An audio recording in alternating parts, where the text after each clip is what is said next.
fonctionnaires et en première ligne les enseignants des écoles primaires et élémentaires dans la rue ce mardi pour protester contre la réforme Blanquer. Ils craignent le rapprochement avec les collèges.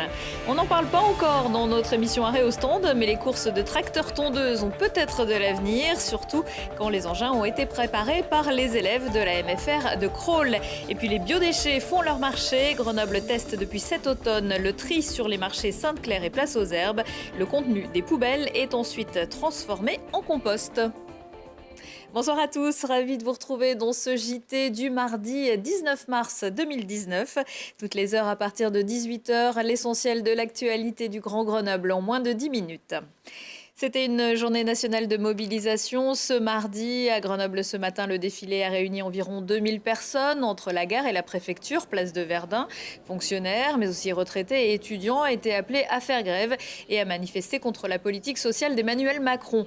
Quelques gilets jaunes s'étaient également joints au mouvement. Les enseignants, eux, s'inquiètent des mesures prévues par leur ministre Jean-Michel Blanquer.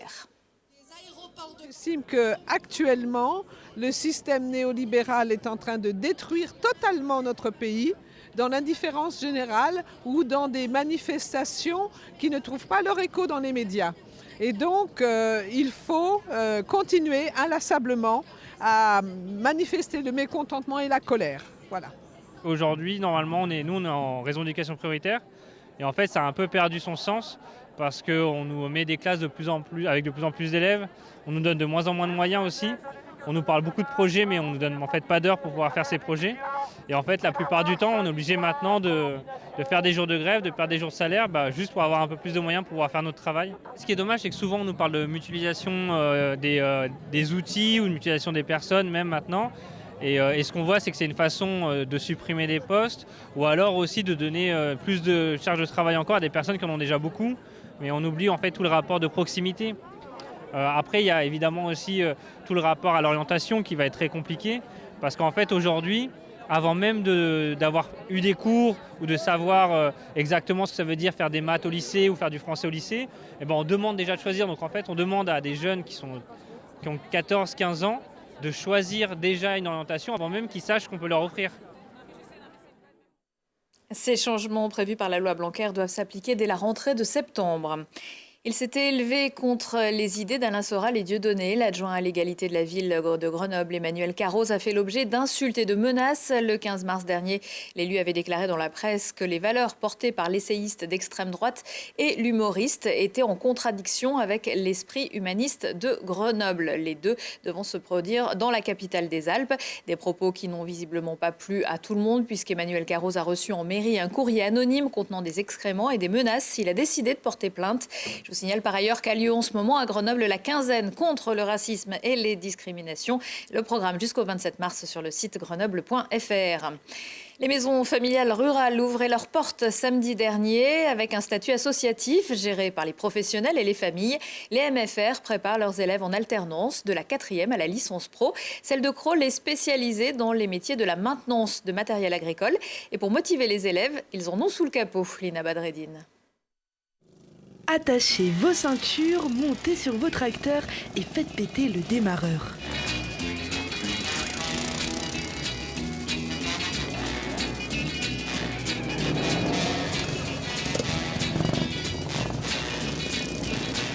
Relancée il y a 4 ans, cette course de tracteurs-tondeuses permet aux étudiants de la MFR de Crolles de tester leurs compétences mécaniques. Sur la base d'un tracteur-tondeuse d'origine, ils ont apporté quelques modifications techniques afin de gagner en puissance, en transmission et en stabilité. Et puis ils ont également préparé leur tracteur-tondeuse de manière esthétique puisque avant midi a eu lieu l'élection de Miss Tondeuse. Et apporter des modifications techniques sur son tracteur-tondeuse, ce n'est pas une mince affaire pour tout le monde. Là, j'ai pas bien pu m'entraîner parce qu'à 2 jours de la course, j'ai fait un joint de culasse. Et puis juste après, en remontant, on a cassé une vis pour régler les culbuteurs.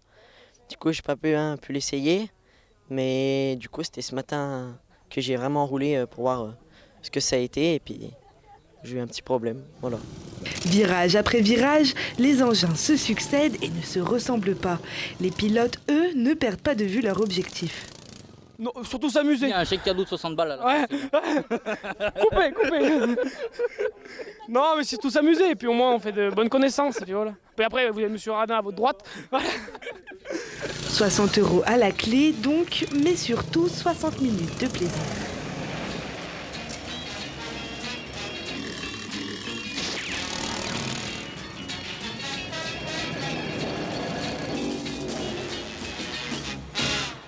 Et voilà les fous du volant, il existe 13 MFR en Isère qui accueillent plus de 3000 jeunes et adultes dans des domaines différents.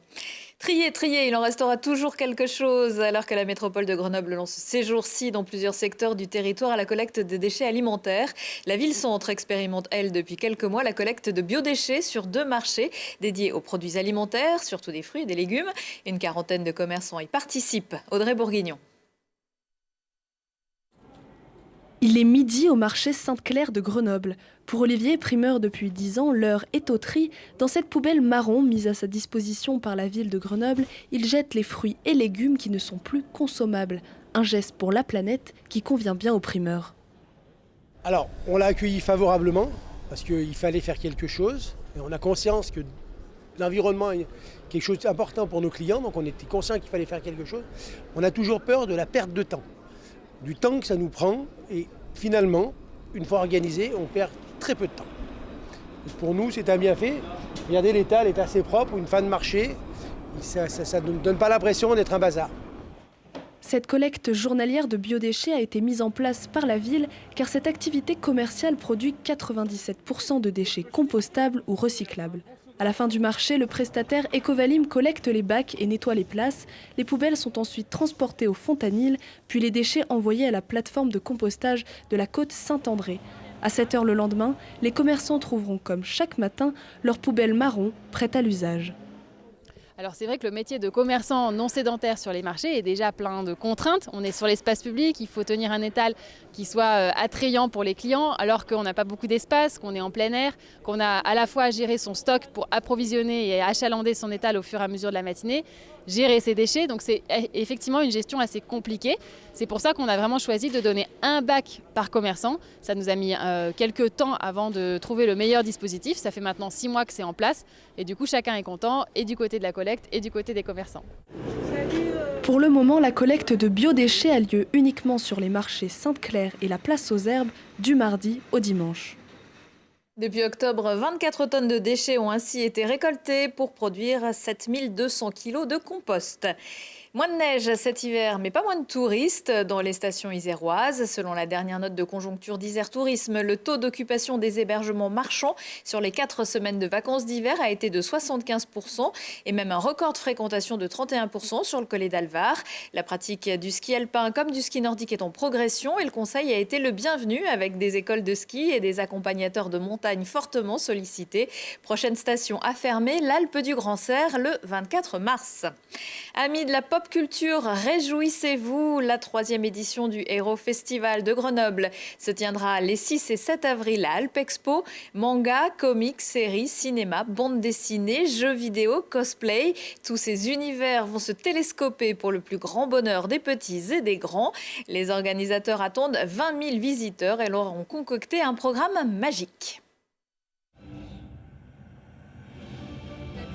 Faire un focus sur le village Harry Potter cette année, au cœur de Brocéliande, puisque à travers une expo d'objets inédits, la présence de 2 comédiens, Peter Roy et puis Stanislav Wieniawski alias Victor Krum dans le film Harry Potter, et ben on met à l'honneur le plus célèbre des sorciers et l'univers aussi des animaux fantastiques. On s'est rendu compte que la population grenobloise, elle avait à la fois cet aspect très moderne, très de nouvelles technologies à travers toutes ces industries et toutes ces écoles, toutes ces universités, mais aussi de fortes traditions et un attachement à sa culture, à son histoire. C'est bien, je trouve qu'ils ont invité pas mal de guests. L'année dernière, il y en avait des plus asiatiques comme Raika, mais cette année aussi c'est pas mal avec les Harry Potter, Chantal Goya, même si je connais pas vraiment, je sais sur quoi ça tourne, etc. Donc c'est bien. La pop culture Voilà, Chantal Goya, toute mon enfance.